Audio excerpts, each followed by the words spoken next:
আসসালামু আলাইকুম। আপনারা সবাই কেমন আছেন? আলহামদুলিল্লাহ আমি ভালো আছি। আরেকটা নতুন রেসিপি নিয়ে আসলাম। আজকে আমি ছোলার ডাল দিয়ে বা বুটের ডাল যেটা বলেন তাইতে ডিম দিয়ে রান্না করব। আস্ত ডিম। আমি ডিম গুলা ভেজে নেব বলে আমি একটা ফ্রাই প্যানে তেল দিয়েছি। ডিমটা আমি আগে সিদ্ধ করে রেখেছিলাম। এরপরে তেলটা গরম হলে আমি ডিমগুলা ভাজবো বলে আমি এক চামচের একটু কম লবণ একটু হলুদ দিয়ে ডিমগুলাকে মাখিয়ে নিচ্ছি। এরপরে ফ্রাই প্যানে ডিমগুলা ঢেলে দিয়ে আমি ডিমগুলা হালকা ভেজে নেব।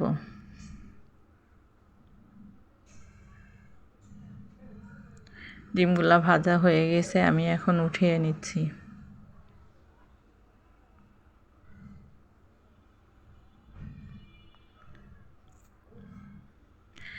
এখন আরেকটা কড়াইয়ে আমি তেল দিয়ে কড়াইটা গরম হওয়া পর্যন্ত অপেক্ষা করতেছি।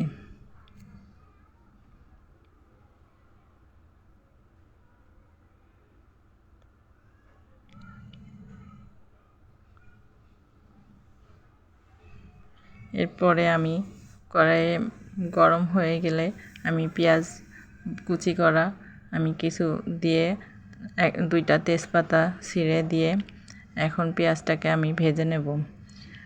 দারচিনি এলাচ দুইটা আস্ত দিয়ে দিয়েছি, দিয়ে আমি ভেজে নেব।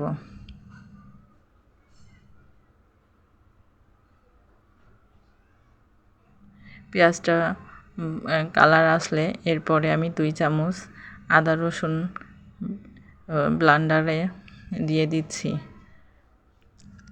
2 চামচ পেঁয়াজ পেস্ট দিয়ে দিচ্ছি, দিয়ে আমি নাড়াচাড়া করব একটু।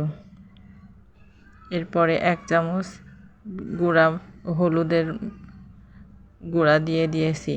দারচিনি এলাচের মিক্সড এক চামচ দিয়ে দিয়েছি। জিরা ধনের গুঁড়া 1 চামচ দিয়ে দিয়েছি।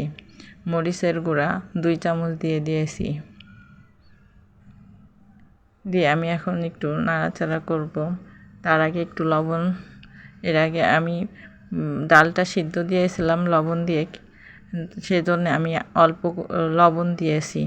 দিয়ে আমি একটু মশলাটা কষিয়ে নিচ্ছি পানি দিয়ে।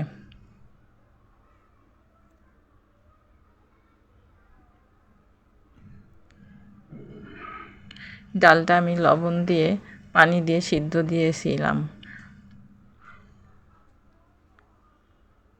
ডাল সিদ্ধ মশলার মধ্যে দিয়ে আমি একটু নাড়াচাড়া করতেছি।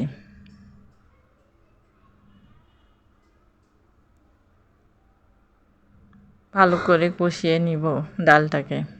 তারপরে আমি আবারও 1 মগ পানি ঢেলে দিয়ে একটু ভালো করে বলক আসা পর্যন্ত অপেক্ষা করতেছি।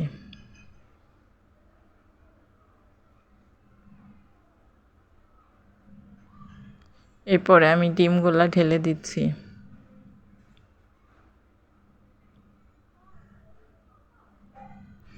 ঢেলে দিয়ে একটু ভালো করে নাড়াচাড়া করতেছি।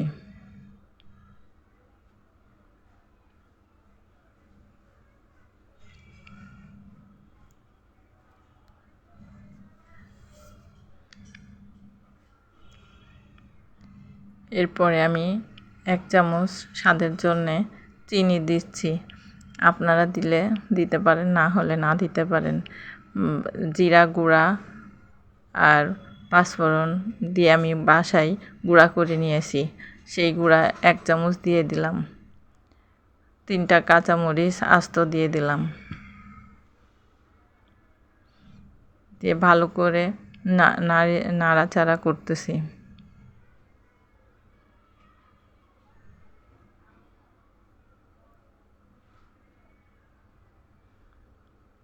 করে আমার একটু বলক আসলে, ঝোলটা শুকায় আসলে আমার রান্না শেষ হয়ে গেছে।